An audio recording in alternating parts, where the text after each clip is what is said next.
Ang lahi ni Reuben. Ikalimang kabanata. Si Reuben ang panganay na anak ni Israel. Pero dahil nakipagtalik siya sa isa sa mga asawa ng kanyang ama, ang karapatan niya bilang panganay ay ibinigay sa mga anak ni Jose na kaniyang kapatid. Kaya hindi siya inilista sa talaan ng lahi nila bilang panganay na anak. Kahit mas makapangyarihan si Huda kaysa sa kanyang mga kapatid at ang pinuno ay nagmula sa kanyang lahi, ang karapatan ng pagkapanganay ay ibinigay kay Jose. Ito ang mga anak na lalaki ni Reuben na panganay ni Israel, sina Hanok, Palyu, Hezron at Carmi. Ito ang mga angkan ni Joel, sina Shemaya, Gog, Shimei, Mikas, Reaya, Baal at Beera. Si Beera ang pinuno ng lahi ni Reuben nang binihag sila ni Haring Tiglat-Pileser ng Assyria. Ito ang mga kamag-anak ni Beera na naitala sa talaan ng kanilang mga angkan ayon sa kanilang lahi. Si Jeiel na pinuno, si Zacarias at si Bela na anak ni Azaz na anak ni Shema at apo ni Joel. Ito ang lahi ni Reuben na tumira mula sa Aroer hanggang sa Nebo at Baal-Meon. At dahil dumami ang kanilang hayop doon sa Gilead, tumira sila hanggang sa silangan, sa tabi ng ilang na papunta sa ilog ng Euphrates. Nang si Saul pa ang hari, nakipaglaban sila sa mga Hagreyo at tinalo nila ang mga ito. Sinakop nila ang mga tinitirhan ng mga Hagreyo sa buong silangan ng Gilead. Ang lahi ni Gad. Tumira ang lahi ni Gad sa lupain ng Bashan na kasunod ng lupain ni Reuben hanggang sa Saleka. Ito ang lahi ni Gad, si Joel na siyang pinuno sa Bashan. Ang sumunod sa kanya ay si Shapham. Pagkatapos ay sina Janai at Shaphat.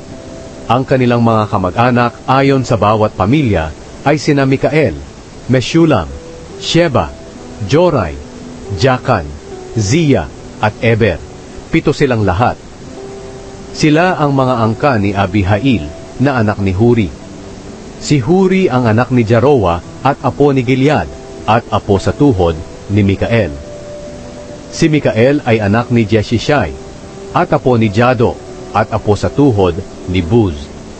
Si Ahi na anak ni Abdiel at apo ni Guni ang siyang pinuno ng kanilang pamilya. Tumira sila sa Gilead doon sa Bashan at sa mga baryo sa paligid nito at sa buong pastulan ng Sharon. Nailista silang lahat sa talaan ng mga angkan noong panahon ng paghahari ni Jotam sa Huda at ni Jeroboam sa Israel. May 44,760 sundalo sa mga lahi ni Reuben, Gad, at sa kalahating lahi ni Manase. Sinanay sila para sa labanan at mahusay silang gumamit ng mga pananggalang, espada at pana.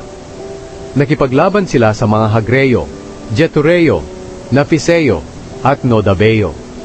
Humingi sila ng tulong sa Diyos nang nakipaglaban sila, at dahil nagtiwala sila sa Kanya, tinugon ng Diyos ang panalangin nila. Kaya pinagtagumpay sila ng Diyos sa mga Hagreyo at sa mga kakampi nito. Pinagkukuha nila ang hayop ng mga Hagreyo, 50,000 kamelyo, 250,000 tupa, at 2,000 asno.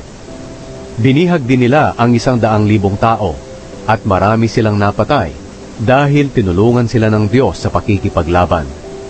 Tinirhan nila ang mga lugar na ito, hanggang sa mabihag sila ng ibang bansa.